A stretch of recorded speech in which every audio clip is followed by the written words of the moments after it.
Mummy को call किया, mummy बताओ क्या बोल रहे थे, तेरे को न्यूज़ पता चली? मैं बोला हाँ जल्दी बोलो इससे पहले कि कोई बोल दे। मम्मी ने कहा कि विशाल अपनी फिल्म ऑस्कर के लिए एंटर कर रही है। दिसंबर के आसपास कुछ फिल्म शूट करने का प्लान भी है, लेट्स सी अभी क्या होता है। बट यही स्मार्टली इस आंसर को अवॉइड करने का तरीका मिला। कारपेट और रेड कारपेट पे खड़े रहे ना, तो वो एक लाइफ जीने वाली चीज़ है यार। वो लोग आपके फोटोज़ खींच रहे हो, फ्लैशेस आ रहे हैं, लोग बोल रहे हैं विशाल भाई यहाँ देखो, लेफ्ट से विशाल भाई राइट। अब बात यह है कि ऐसा है ही नहीं कि मुझे इंग्लिश बोलना नहीं आता, ये बात है नहीं। तो मैं ईशान के घर पे गया, उसने मेरे लिए कॉफ़ी बनाई थी, हमने बहुत सारी बातें की। जानवी के घर गया था, हमने साथ में डिनर किया, एक दूसरे से बातें शेयर की। लोगों के घर पे बड़ा हुआ हूँ, टीवी पे बड़ा हुआ हूँ मैं। सबने देखा कि ये हाँ छोटा लड़का आया था, धीरे धीरे इसकी उम्र बढ़ी है, दिख रहा है हमारे सामने बच्चा है हमारा। लगता है कि भाई मैं ये नहीं करूँगा, ये तो बड़ा छोटा काम है, ये नहीं करूँगा। और बात सच भी लगती है कि अब आपकी जब नाम ऐसा हो गया है तो आप करो ना। The man of the hour Vishal Jethwa is here. Homebound के बारे में बात करने वाले हैं हम। सबसे पहले मैं बात करूंगी विशाल, होमबाउंड ऑफ कोर्स ऑस्कर के लिए ऑफिशियल एंट्री हो गई इंडिया की, बट जब आपको रेड कार्पेट पे हमने रोते हुए देखा, मतलब फिल्म तो है हमें रुलाया ही था, बट वो मोमेंट इतना ज्यादा इमोशनल कर दिया था। क्या चल रहा था दिमाग में कि आंसू आ गए आपके जब आप रेड कार्पेट पे चल रहे थे? बहुत ही प्राउड फील कर रहा था। वो दिन ही एक्चुअली ऐसे शुरू हुआ था कि थोड़ा नर्वस एक्साइटमेंट में था, क्योंकि पता है कि बहुत बड़ा दिन होने वाला है। धर्मा की फिल्म है तो करण सर ने किन किन लोगों को बुलाया पता था। समवेयर हल्की हल्की बातें सुनी थी कि ऋतिक रोशन सर आने वाले हैं। उनको बचपन से देखा, इतने बड़े सुपरस्टार, और मेरे लिए बहुत बड़ा दिन था क्योंकि धर्मा की फिल्म में आप देखो जहाँ से जर्नी शुरू की थी वहाँ से ये सब कुछ इम्पॉसिबल लगता है, हर एक चीज़ इम्पॉसिबल लगती है कि ये सब कैसे हो गया। और जब मैं एंटर कर रहा था तो जैसे लिफ्ट खुली, ऑलरेडी वो एक फीलिंग में था। ऊपर से देखा मम्मी वहाँ पे खड़ी है, मम्मी को देखा, थोड़ी देर रुक गया, मम्मी ने हक किया तो बहुत ही खुशी हुई। मेरे फैमिली के बहुत सारे लोग थे, सब एकदम रेडी वेडी होके आए थे, गांव से भी लोग आए थे, यहाँ के मेरे वेल विशर जिनको मैंने बुलाया था सब इन विन करके रेडी होके आए थे। और मैंने ये चीज़ बहुत देखी है कि मेरी कोई भी अचीवमेंट होती है तो मेरे जितने क्लोज वंस हैं वो सभी लोग मेरे हर एक अचीवमेंट को एक फेस्टिवल की तरह सेलिब्रेट करते हैं। फिर मेरा बर्थडे हो या क्या हो, लोग बहुत एक्साइटेड होते हैं। तो ये देख के मुझे बहुत ही ओवरवेलमिंग सी फीलिंग आ गई, इमोशनली एक कुछ चीज़ें टच कर गई। और फिर देखा मैं वहाँ पे जा रहा था रेड कारपेट, और रेड कारपेट पे खड़े रहे ना, तो वो एक लाइफ जीने वाली चीज़ है यार। वो लोग आपके फोटोज़ खींच रहे हो, फ्लैशेस आ रहे हैं, लोग बोल रहे हैं विशाल भाई यहाँ देखो, लेफ्ट से विशाल भाई राइट से, और मम्मी के साथ वहाँ पे जाना तो बहुत ऐसा है कि वो ऐसा था कि हाँ पहुँच गए यहाँ पे। क्योंकि नॉट नेसेसरी कि इतनी मेहनत या इससे ज़्यादा मेहनत करने के बाद भी आप पहुँच पाते हो। तो मैं उसमें से एक पर्सन बना जो शायद निकल गया। बहुत सारे लोग डिजर्व करते हैं, बहुत ज़्यादा हार्ड वर्क करते हैं, हर एक चीज़ होती है शायद मुझसे बहुत बेहतर, ऑनेस्टली कह रहा हूँ, मुझसे ज़्यादा बेहतर, बट नहीं पहुँच पाते, पर मैं पहुँच गया। तो बहुत लकी फील कर रहा था, ब्लेस्ड फील कर रहा था, ग्रेटफुल, और थोड़ा प्राउड हो रहा था खुद पे। और फैमिली को देख रहा था, उन लोग कितने खुश थे मेरे लिए, उनका सपना था कि पहुँचेंगे। ये फीलिंग तो आंसू आ गए। और मुझे याद है मैं होमबाउंड की स्क्रीनिंग से वापस आई घर और सोक इन ही कर रही थी कि क्या मैं देख कर आई हूँ कि अनाउंसमेंट आ गई कि ऑस्कर के लिए इंडिया की ऑफिशियल एंट्री है। विशाल आप कहाँ थे और जब आपने ये न्यूज़ सुना तो आपने कैसे रिएक्ट किया? तो मुझे पहले किसी एक पर्सन ने मैसेज कर दिया था, आई सेड कि यार ये सच है या झूठ, कुछ समझ नहीं आ रहा है। और मैं ऐसे मोमेंट में था कि बात नहीं कर पा रहा था किसी से। देन मम्मी का कॉल आया, मैंने मम्मी मैं बिजी हूँ, थोड़ी देर में कॉल करता हूँ। देन हमारी मैनेजर यहाँ पे जो बैठी है ध्वनि, गाड़ी में बैठते ही विशाल ये क्या मैसेज आया है, कॉन्ग्रेचुलेशन। मैंने बोला रुको, अब मुझे लग रहा है ये बात सच है, मम्मी का कॉल इसीलिए आया था। मतलब पहली ये जो न्यूज़ है सबसे पहले मम्मी के मुंह से ही सुनना चाहूँगा ना। मम्मी को कॉल किया, मम्मी बताओ क्या बोल रहे थे, तेरे को न्यूज़ पता चली? मैं बोला हाँ जल्दी बोलो इससे पहले कि कोई बोल दे। मम्मी ने कहा कि विशाल अपनी फिल्म ऑस्कर के लिए एंटर कर रही है। क्या? बहुत खुश हो गया मैं, बहुत ही खुश हो गया। और सबसे पहला काम ये किया कि मैंने अपने फैमिली ग्रुप में कॉल किया।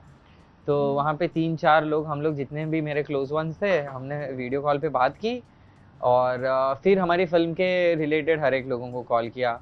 नीरज सर को कॉल किया, ईशान जाह्नवी, और ज़िंदगी में पहली बार करण सर को भी कॉल कर दिया। मैंने बोला आज तो उठाएंगे सर, आज तो उठा ही लेंगे पक्का, रिस्क ले ही लिया।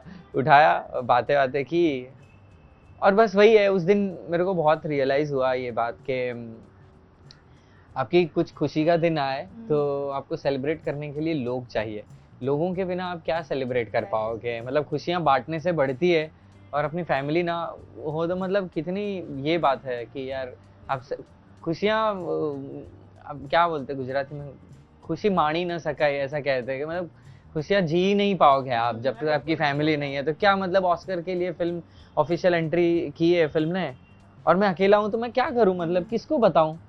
तो शेयर करने के लिए लोग चाहिए। मुझे उस बात का रियलाइजेशन बहुत अच्छे तरीके से हिट हुआ उस दिन। बट करण जौहर ने क्या कहा था जब आपने फोन उठाकर उन्होंने क्या मैंने बोला? पहले यही कहा कि hello sir, I am sorry, मैंने तो आपको तुरंत कॉल कर दिया। तो बोलते नहीं विशाल, कॉल बनता है, यू डिजर्व इट, तुम बहुत अच्छा, बहुत सारा प्यार मिलने वाला है तुम्हें, तुम बहुत खुश रहो, enjoy this moment, congratulations to all of us, हम सब बहुत खुश है, प्राउड ऑफ यू। सर ने बहुत गुड विशेस दी। एंड अभी बहुत ही एक लंबी जर्नी रहेगी विशाल इस फिल्म को लेकर ऑस्कर तक, बट आपको क्यों लगता है कि ये फिल्म एक्चुअली डिजर्व करती है कि शायद ऑस्कर ले आए इंडिया? मुझे ऐसा लगता है कि यूनिवर्सल एक इशू है अपने आप को, अपनी आइडेंटिटी को एक्सेप्ट करना, और एक डिस्क्रिमिनेशन जो होता है। ये दो मुद्दे मुझे लगता है कि यूनिवर्सल मुद्दे हैं, जो आप देखते हो कि कास्ट हो या रिलीजन हो, या आउट ऑफ कंट्री में भी और बहुत सारी चीज़ें हैं कि कलर को लेके या लैंग्वेज को लेके, तो जो भी सारी लड़ाइयाँ हैं और आइडियोलॉजी को लेके एक बड़ा इशू चलता है, या आप कौन सी कंट्री से बिलोंग करते हो उसको लेकर एक बहुत डिस्क्रिमिनेशन होता है, और किसी लोगों को हम अलग नज़र से देखते हैं। तो वो जो इशू है उसके वजह से हम बहुत घबरा के जीते हैं, और ये सारी चीज़ें इतनी इनडायरेक्ट वे में होती है कि आपको कभी समझ नहीं आता कि लोग आपको गलत नज़र से देख रहे हैं। आपको पता भी है, आप कुछ बुरा फील भी कर रहे हो, but you can't even point out. तो ये इतना हिडन मुद्दा है जो मुझे ऐसा लगता है यूनिवर्सली एक बड़ा ही मैसेज दे रही है हमारी फिल्म, और इसीलिए मुझे लगता है कि हमारी फिल्म को बहुत ध्यान से कंसिडर करना चाहिए, और इसकी जो अहमियत है और इसमें जो हम कहना चाहते हैं उस एसेंस को समझा जाए। बट सेइंग दैट, मैं तो ये चाहता हूँ जो सबसे बेस्ट फिल्म हो उसी को ये अवार्ड मिले, और मैं ये भी चाहता हूँ कि हमारी फिल्म ही सबसे बेस्ट हो। ये बेस्ट था। ये मैं चाहता हूँ, मुझे तो डिजर्व करना है। मुझे ऐसे ही नहीं चाहिए कि चीटिंग, भगवान को भी चीटिंग नहीं करता मैं, भगवान से भी चीटिंग, भगवान मुझे दे दो, नहीं, भगवान मुझे ये भी ताकत दो कि मैं बेस्ट करूं, और ये भी दो कि वो लोग भी गलत डिसीजन ना ले, क्योंकि वो भी फेयर रहने चाहिए, तभी दोनों चीजें हो सकती है।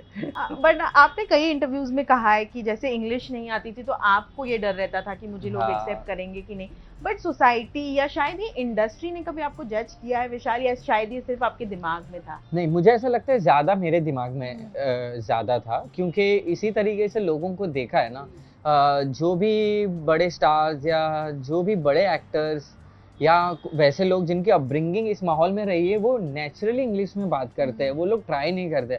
कुछ लोगों ने कोशिश करके सीखा है, हर एक चीज़ है, इसलिए वो ऐसे। बट मुझे क्या लगता था कि ऐसा बनना पड़ता है, और मैंने, ऐसा नहीं है, अब बात ये है कि ऐसा है ही नहीं कि मुझे इंग्लिश बोलना नहीं आता, ये बात है नहीं, बट बचपन से एक ऑब्सेशन जो रहा है, और बचपन से ये चीज़ है कि मम्मी हमारी कहती थी कि मतलब ये बातें सुनी आसपास के इंग्लिश मीडियम में नहीं पढ़ा पाएंगे बच्चे को, गुजराती मीडियम में पढ़ाते।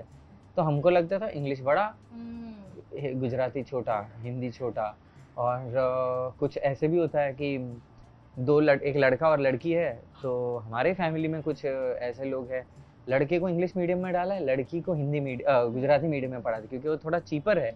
तो मुझे लगता था कि इंग्लिश मतलब क्लास। तो ये सारी अपब्रिंगिंग, और ऐसा है कि यार देख यार क्या मस्त इंग्लिश बोल रहा है, तो हमेशा से वो दिमाग में ऑब्सेशन रहा है। तो आज भले ही ऐसा नहीं है कि मैं नहीं बोल पाता, मैं बहुत, आप मेरे काफी इंटरव्यूज देखेंगे जहाँ पे मैं बोल पाता हूँ, but that is not my comfortable language first of all, और वो क्लास से उसको जज ही नहीं करना चाहिए, बट लोग करते भी है। कुछ लोग इंग्लिश में आप बात करो तो इंग्लिश की गालियां और हिंदी की गालियां, हिंदी में गाली दो तो चीप, इंग्लिश में आप गालियां दो तो कूल, सेम चीज है। तो यही है, और इसी की वजह से मैं बड़ा डरता था।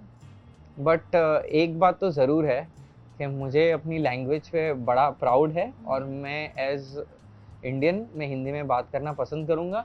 नॉट दैट कि मैं इंग्लिश में बात करना सीखूंगा, नहीं, वो मेरी स्किल में होना चाहिए, बट मुझे उसको अब इस चीज़ से डर नहीं है ज़्यादा कि मुझे क्लास का जज किया जाएगा, नहीं, मेरा काम बोलेगा और बोलता आया है और ज़्यादा लोग अच्छे से समझ पाते हैं मेरी बात और मैं दिल से बात कर एक्सप्रेस पाता भी कर हूँ, पाते हो, मैं दिल बिल्कुल। से बात कर पा रहा हूँ एटलीस्ट, जो मैं पहले नहीं कर पाता था। मैं ये सोचने लगता था कि मैं कैसे आर्टिकुलेट करूँ, बट अब मैं ये नहीं सोचता, अब मुझे जो दिल में आता है मैं बोलता हूँ। बहुत ही खूबसूरत। और ये जो इमोशंस आपके और ईशान के इस फिल्म में थे, क्योंकि आप लोगों ने डिस्क्रिमिनेशन इस तरह का कभी देखा है विशाल, आपने अपने आसपास रिलीजन या कास्ट को लेकर, कि इतनी ऑनेस्टी से वो आप प्ले कर पाए? तो सर ने हमें पहले तो इनहाइलेशन ऑफ कास्ट एक बुक थी वो पढ़ने के लिए कहा ताकि हम इस फिल्म के पूरे मुद्दे को और उसकी हिस्ट्री को समझ पाए। मैंने अपने आसपास चीज़ें सुनी ज़रूर है, किस्से सुने हैं, गाँव के भी किस्से सुने हैं और इंस्टाग्राम पे हम बहुत सारी चीज़ें देखते हैं, उससे इन्फ्लुएंस भी होते हैं। बट इस ये मुद्दा इतना बड़ा है, ये मुझे नहीं पता था।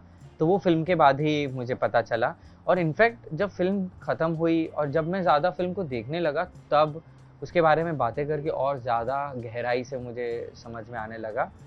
मैं वो लकी पर्सन रहा हूँ जिसके साथ ऐसा कभी हुआ नहीं, बट आई एम श्योर ऐसे बहुत सारे लोग हैं जो ये रोज़ ये चीज़ें फेस करते हैं और इसीलिए मुझे लगता है ये फ़िल्म बहुत ही इम्पोर्टेंट है और इसीलिए मुझे लगता है कि दूसरे के पॉइंट ऑफ व्यू को समझना बहुत ज़रूरी है। भले ही आपको वो थोड़ा अनकंफर्टेबल लगे, सही ना लगे क्योंकि आपकी वैल्यू सिस्टम तो बहुत अलग रही है ना ज़िंदगी में। बट आई रियली थिंक कि एक बार दिमाग खुला रख के दूसरे की बात सिर्फ समझने की कोशिश करें, मेरे लिए वो भी विन है। एंड होमबाउंड ऑफ कोर्स इतनी इंपॉर्टेंट चीज़ों पे बात करती है, बट मेरे लिए एक ऑल्सो इतनी खूबसूरत जो एक फ्रेंडशिप दिखाई है चंदन और ऑफ कोर्स शोएब के बीच। आप लोग, आपके और ईशान के रिश्ते के बारे में बताइए, किस तरह से आइस ब्रेक हुआ, किस तरह से वो फ्रेंडशिप बनी, क्योंकि केमिस्ट्री इतनी नेचुरल लग रही थी हमें कि लग रहा था बस ये इनको ही देखते रहे हम। जी, इट्स अ बिग विक्ट्री कि हर एक लोग आके ये कह रहे हैं कि दोस्ती बहुत अच्छी लग रही थी और अगर दोस्ती फेल हो जाती फिल्म में तो फिल्म फेल होती, क्योंकि सबसे बड़ा बेस ही है हमारी फिल्म का दोस्ती, उसके साथ हम इतने सारे मैसेज दे रहे हैं। और ये आइस ब्रेक करने के लिए नीरज सर ने हमें कहा कि आप दोनों मिलो, आप दोनों एक दूसरे से बात करो, दोनों ही नहीं, मैं ईशान, मैं जानवी, हम एक दूसरे से बात करें, मिले, एक दूसरे की लाइफ को जानने की कोशिश करें, ना कि सिर्फ अच्छी अच्छी बातें या गुड मॉर्निंग या मैं ये कर रही हूँ, ये कर रही हूँ, ये कर रहा हूँ, ये नहीं। इनसिक्योरिटी क्या है, पर्सनल सीक्रेट क्या है, जितने भी बता पाए, उससे क्या है हम एक दूसरे के साथ खुल गए और रियल बॉन्ड पहले हमारा बना, क्योंकि अगर रियल बॉन्ड नहीं बनता तो फिल्म में दिखता नहीं और फिल्म में अगर फ्रेंडशिप फेक लगती तो सारा मुद्दा ही खराब हो जाता। तो मैं ईशान के घर पे गया, उसने मेरे लिए कॉफ़ी बनाई थी, हमने बहुत सारी बातें की, जानवी के घर गया था, हमने साथ में डिनर किया, एक दूसरे से बातें शेयर की एंड देन हम काफ़ी अच्छे दोस्त बन गए। तो जो ऑन स्क्रीन फ्रेंडशिप दिख रही है उसका बहुत बड़ा राज है कि हम एक दूसरे की बातों को जानते हैं और उसको ऐसे गॉसिप नहीं लेते और एक दूसरे के पॉइंट ऑफ व्यू की बड़ी रिस्पेक्ट करते हैं, भले ही हम बड़े अलग अलग बैकग्राउंड से आते हैं और भले अलग अलग अपब्रिंगिंग और वैल्यू सिस्टम रही है। और आप अभी ना एक एग्जाम्पल हो गए हो कि जब हम बात करते हैं कि आउटसाइडर्स को बड़े प्रोडक्शन हाउसेस कास्ट नहीं करते हैं, आपने वायरएफ और धर्मा दोनों की फिल्में कर ली है, ऑल्दो ऑफ कोर्स इस फिल्म में आपके साथ दोनों ऑफ कोर्स स्टार की गई थी। विशाल, आपके दिमाग में कभी ये आया है कि मैं आउटसाइडर हूँ, शायद मेरे लिए स्ट्रगल ज़्यादा रहेगी? रहती ही है, रहती ही है, ये फैक्ट है। क्योंकि आपको अपॉर्चुनिटी ज़्यादा नहीं मिलती और आपको ज़्यादा मौके भी नहीं मिलते। अगर आपकी 1 या 2 फिल्म फ्लॉप हो गई है तो जल्दी से आप पे ट्रस्ट करना मुश्किल हो जाएगा और मुझे लगता है ये ठीक है, क्योंकि मैं मानता हूँ उनके पैसे, उनका प्रोडक्शन हाउस, उनके डायरेक्टर और रिस्क उनका, तो डिसीजन भी उनका। अगर आपको उनके जगह पर फिट होना है तो आप उनके नज़र में आने की कोशिश करो, अगर आपको आना है तो। हर बार सिर्फ नेपोटिज्म के बारे में कंप्लेन करते रहना मुझे तो बड़ी लूज़र वाली फीलिंग देता है, क्योंकि ऐसा नहीं है। अगर मैं कल ऐसे ही सोच के आगे यहाँ तक मैंने गिव अप कर दिया होता कि ऐसा कुछ होता ही नहीं है, हमें कभी मौका ही नहीं मिलेगा, तो आज मैं नहीं खड़ा रहता यहाँ पे। आज फिल्म में मेरा और ईशान का इक्वल पार्ट कैसे है, कैसे है? और मज़ा तो मुझे तभी आता है कि मैं डिज़र्व करके यहाँ पे पहुँचा हूँ।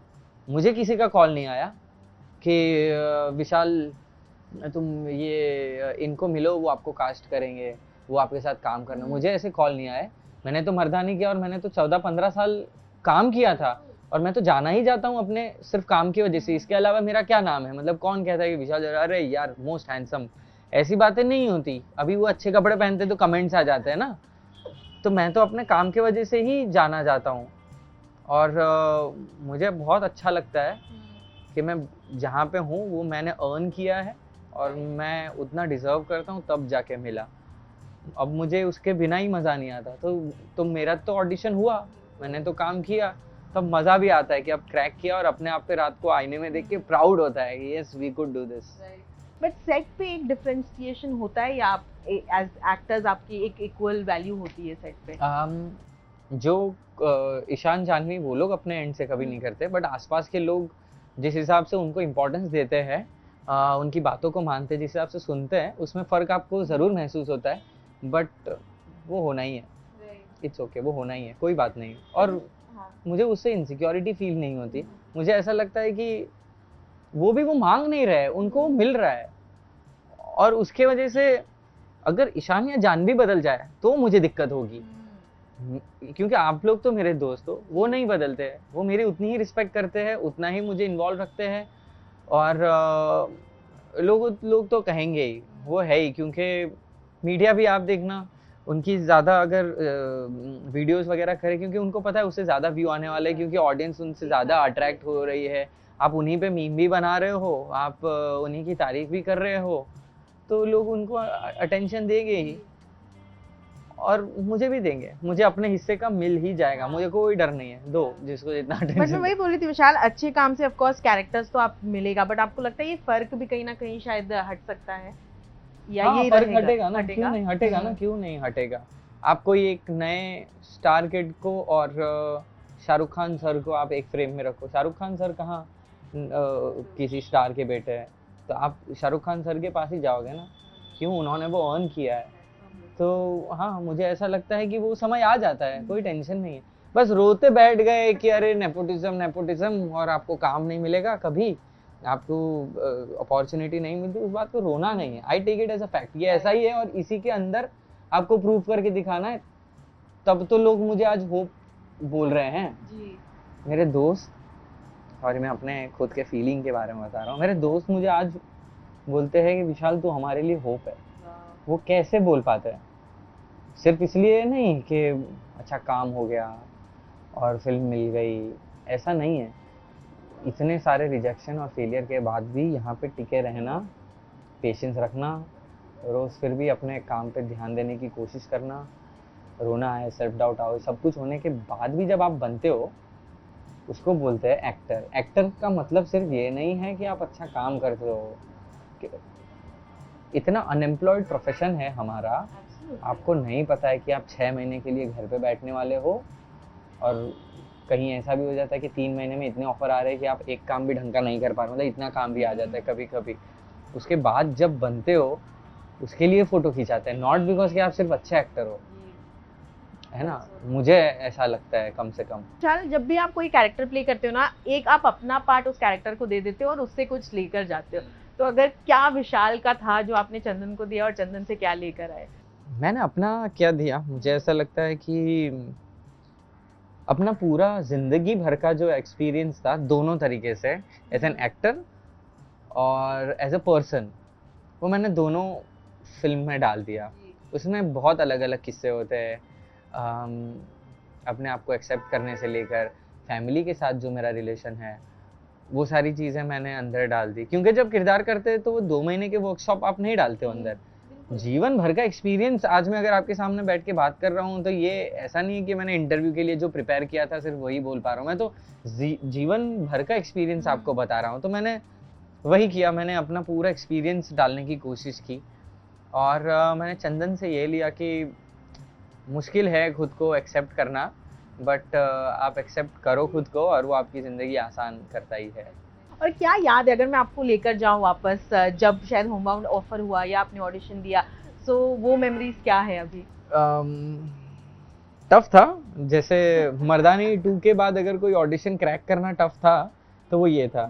मर्दानी 2 ऑडिशन तो टफेस्ट था मेरे लिए, ये यहाँ पे चैलेंजेस काफ़ी थे कि पहले मुझे एक्चुअली शोएब के किरदार के लिए मुझे टेस्ट करना था। मैंने टेस्ट किया और चंदन के किरदार के लिए कोई रोल में लॉक हो गया, शोएब के लिए भी कोई लॉक हो गया, वो ईशानी था। और 2 महीने के 1.5 महीने के बाद मुझे कॉल आया कि इस फिल्म के लिए वापस ऑडिशन करना है पर दूसरा किरदार। मैंने बोला क्यों, वो नहीं हुआ?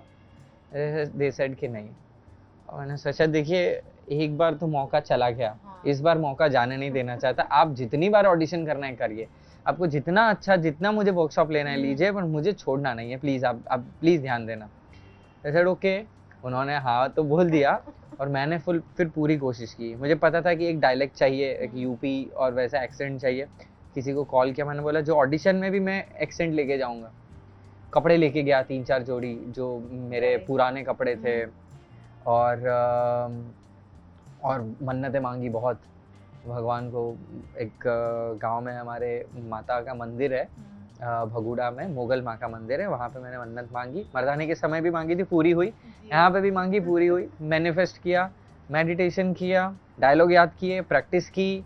और चैलेंज आ गया कि मेरे पैर पे, मतलब घर पे ही एक एक्सीडेंट हो गया तो मेरा टेंडन कट हो गया, तो मैं कास्ट बन गया। मतलब एक और राउंड ऑफ ऑडिशन के लिए बुलाया, तब तक मेरा ऑपरेशन भी हुआ तो और बड़ा कास्ट लग गया और मैं चल नहीं पा रहा। तो एक पैर पे मैं चल के टेस्ट करने गया था और सीढ़ियाँ चलनी थी, मैं सीढ़ी चढ़ नहीं पा रहा था, तो मैंने वॉकर रख दिया वहीं पे। वॉकर पे गया था मैं और उल्टा बैठ के सीढ़ियों के ऊपर चला। और मैंने उनको बोला भी, आप जरा भी मत बताना कि इसके पैर में चोट है, वरना वो कहेंगे कि यार फिल्म कैसे करेगा, तो छोड़ देंगे। मैंने बोला मत बोलना प्लीज। तो टेस्ट के बीच में भी मेरे चुभ रहा था, दुख रहा था। मैंने बोला कर हर मैदान फतेह। तो ऐसा एकदम थोड़ा फिल्मी ड्रामा दिमाग में लेके गया और पागलों की तरह घुस गया ऑनेस्टली। और टेस्ट तो क्रैक करना ही था। एंड देन मुझे और ईशान को एक दिन बुलाया गया, कहा कि देखते हैं ऑन स्क्रीन आप लोग कैसे लगते हैं, क्या बॉन्ड कर पाते हो। Then I think Karan sir ने और नीरज सर ने फाइनल कॉल लिया that he is perfect fit for Chandan ji. और आज ये हुआ। ऑफ कोर्स पेट में तो था चंदन, बट आपको शोएब प्ले करना था या चंदन से खुश थे आप? पहले तो जो मिल जाता चल जाता, पर अब मैंने चंदन कर लिया तो चंदन का नाम ही लेता हूँ। फेवरेट सीन आपका कौन सा है होम बाउंड का? इंस्पायरिंग सीन है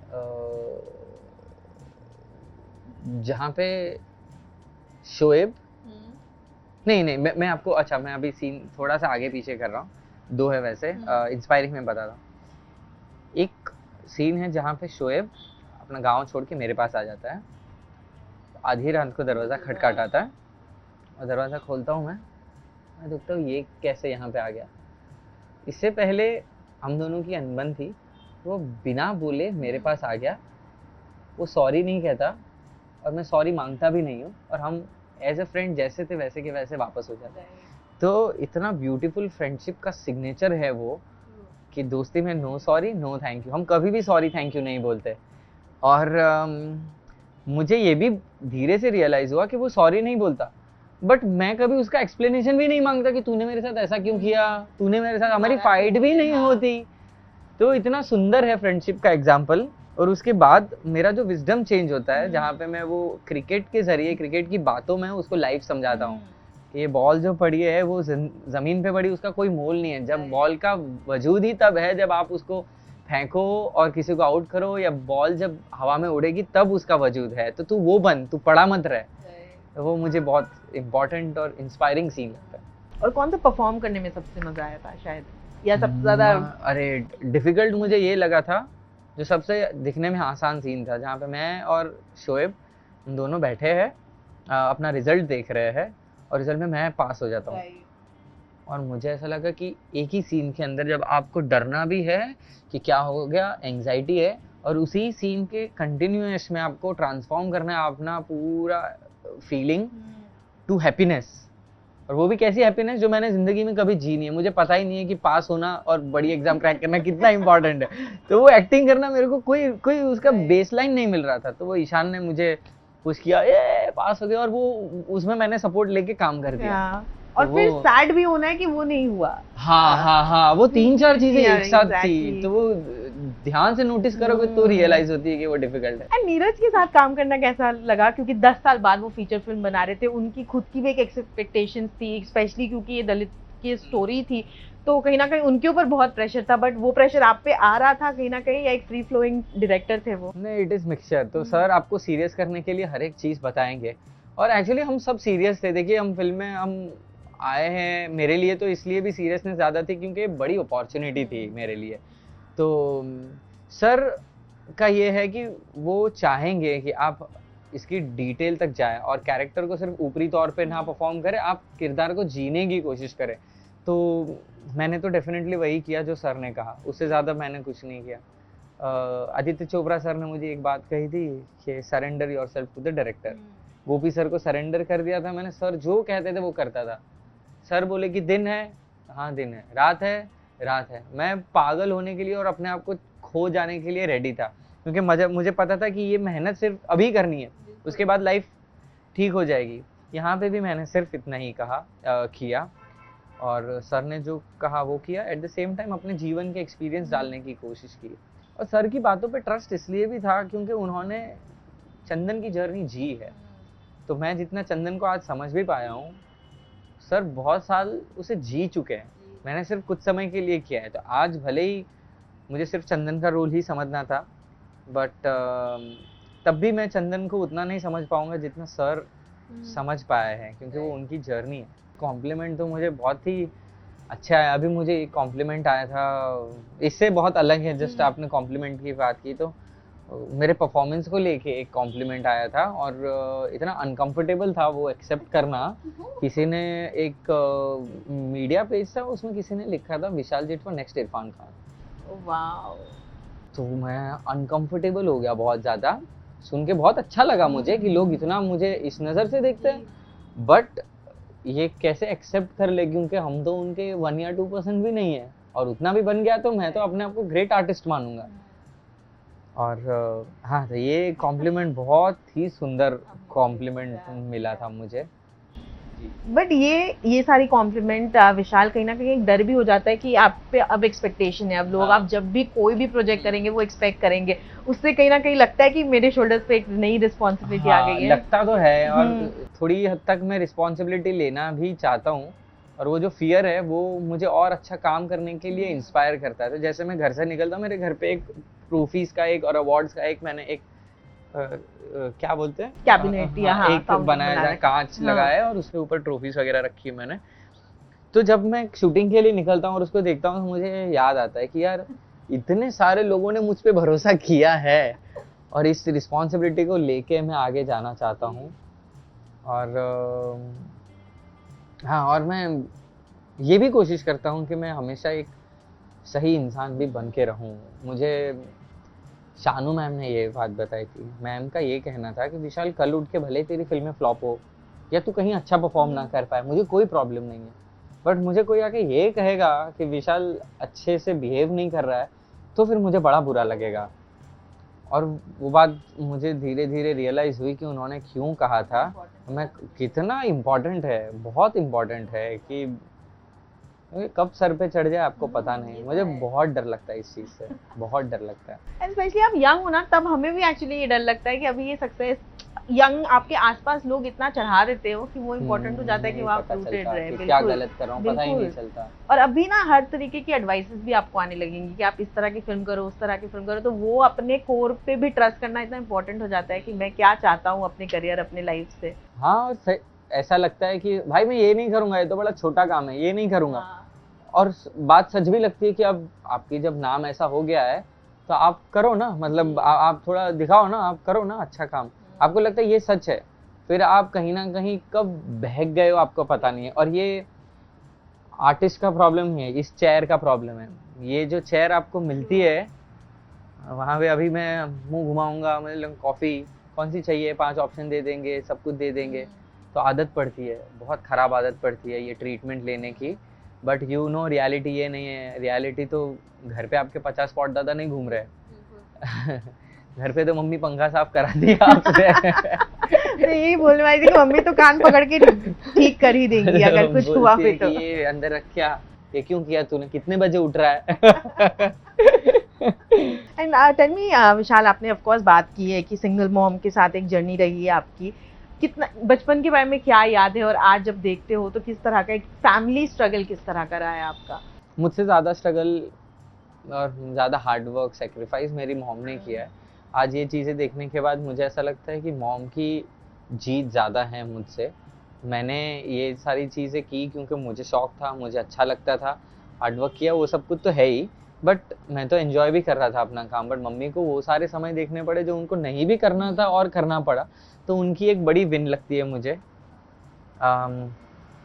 बाकी हर एक माँ बाप अपने बच्चों के लिए तो अच्छा ही सोचते हैं। आई डोंट नो, मैं कह तो बहुत सारी चीज़ें सकता हूँ, बट आई रियली फील कि फिर हर बार यही बात करना मुझे सही भी नहीं लगता कि मैं यहाँ से आया हूँ, और मुझे ऐसा लगता है कि फिर लोग हमेशा ऐसा भी सोचेंगे। जज होने से नहीं डर रहा हूँ, बट हमेशा लोग ऐसा भी सोचते रहेंगे कि अरे यार कहीं मैं अपना स्ट्रगल बेच तो नहीं रहा हूँ, जबकि बात वो है नहीं। और ये बात बहुत बार बाहर आ चुकी है, तो आई फील कि इट्स ओके, अगर यहाँ पहुंचे तो कुछ मेहनत तो की ही होगी तभी पहुंच पाए, तो इट्स ओके। अभी वो लिखा था, किया, और अभी हो गई, अभी आगे बढ़ गए। बट अब क्या होता है ना विशाल, जब आपकी सक्सेस होती है तो शायद रिलेटिव्स होते हैं या फ्रेंड्स होते हैं जो आसपास, जो शायद कभी बिलीव नहीं कर रहे थे कि क्या कर रहा है ये लड़का, क्या एक्टर बनेगा, अब वो चेंज दिखता है? हाँ, चेंज दिखता है, पर वो लोग तब भी सही थे, अब भी सही है। उनको देख के ऐसा लगना कि ये कैसे एक्टर बनेगा, क्योंकि मुझे खुद को भी तो लगता था कि मैं कैसे बन पाऊँ। मुझे पता था कर लूँगा, कैसे करूँगा, बिकॉज मैं कोई एक एक्टर की पर्सनालिटी वाला था नहीं। अब जाके चीज़ें मिलने लगी, थोड़े पैसे आए तो थोड़ी चीज़ें निखरने लगी, तब तो मैं भी अगर अपने आप को देखता तो मुझे ऐसा लगता है कि यार कास्टिंग डायरेक्टर ने मुझे इस रोल के लिए कैसे कास्ट कर लिया यार, कैसे भरोसा कर दिया। और रिलेटिव्स भी, उनका भी ऐसा कहना, क्योंकि वो तो हमारी परिस्थिति जानते थे, तब के हिसाब से देखे तो कितना इम्पॉसिबल लगेगा मुझे ऐसे सोचना कि मैं एक ऐसा एक्टर बनूंगा जिससे यशराज से डेब्यू मिल जाएगा और करण जौहर की फिल्म करेंगे, धर्मा की कोई फिल्म करेंगे। इम्पॉसिबल ही लगता है। तो उनका ऐसा सोचना ठीक ही था तभी, और उनके पास भी वो ज्ञान नहीं था। इट्स ओके, कोई बात नहीं, मैं उनको भी रॉन्ग नहीं मानता, ठीक है, उनकी बात सही है। और अगर थोड़ी सी हम लाइट नोट पे ये पूछेंगे कि जब पैसे कमाने लगते थोड़ा लाइट नोट यार प्लीज, अभी थोड़ा। जब पैसे कमाने लगते विशाल, सबसे ज्यादा किस पहली चीज क्या थी जिसपे पैसे खर्च किए? पहली बार एक बार 500 रुपीज मैंने कमाए थे तो मम्मी को दे दिए थे, और फिर धीरे धीरे जब महाराणा प्रताप से थोड़े पैसे थोड़े ज्यादा आने लगे थे, और शो किया था 9 महीने एक साथ, तो बहुत काम किया था, अच्छे पैसे मिले थे। तब क्या किया था मैंने, आई थिंक गाड़ी ली थी मैंने। हाँ, मैंने गाड़ी ली थी और एक शूज भी लिए थे अपने लिए, महंगे 8000 वाले। मम्मी डांटती है अभी भी अगर खर्च ज्यादा करते? मैं नहीं करता खर्च, तब डांटती है। मेरी मॉम को बहुत खर्चे करने का शौक है, मुझे नहीं है। मुझे अपना बेसिक लाइफस्टाइल चल जाए बस, मजा आता है। और प्यार की बात करें तो सोशल मीडिया पे आपकी हार्ड लॉन्च वीडियो भी काफी वायरल हो रही है आंचल के साथ। अरे हाँ, कल ही मैंने देखा, उसने मुझे भेजा भी था। कुछ बोलना चाहेंगे? वो बड़ी स्पेशल है मेरे लिए आंचल। बिकॉज मेरा फर्स्ट टेलीविजन शो, वो रावी का रोल प्ले कर रही थी परवरिश सीरियल में। मेरा फर्स्ट टेलीविजन शो था वो, उसमें एक लड़का आया था कैमियो करने, और उसका भी एक दोस्त था, वो मैं बना था, और मुझे रावी को चिढ़ा के जाना था। मेरा वो छोटा सा रोल था। हमारी कल या परसों ही बात हुई कि यार you will be always special to me, because मैंने अपनी फर्स्ट टेलीविजन शो तेरे साथ किया है, और मैं बहुत ऐसा फैसिनेट हुआ, रावी है, रावी हाय, मन करता था इससे बात करूं, तो इसीलिए मेरे दिमाग में वो आंचल है ही नहीं। मेरे दिमाग में वही रहेगी वो, बट ऐसा कुछ नहीं है, वी आर जस्ट फ्रेंड्स यार। सोशल मीडिया तो अज्यूम करती ही है। बिल्कुल। करो, मैं तो बोलता हूँ बनाओ ऐसे मीम, मजा आता है मुझे देखने।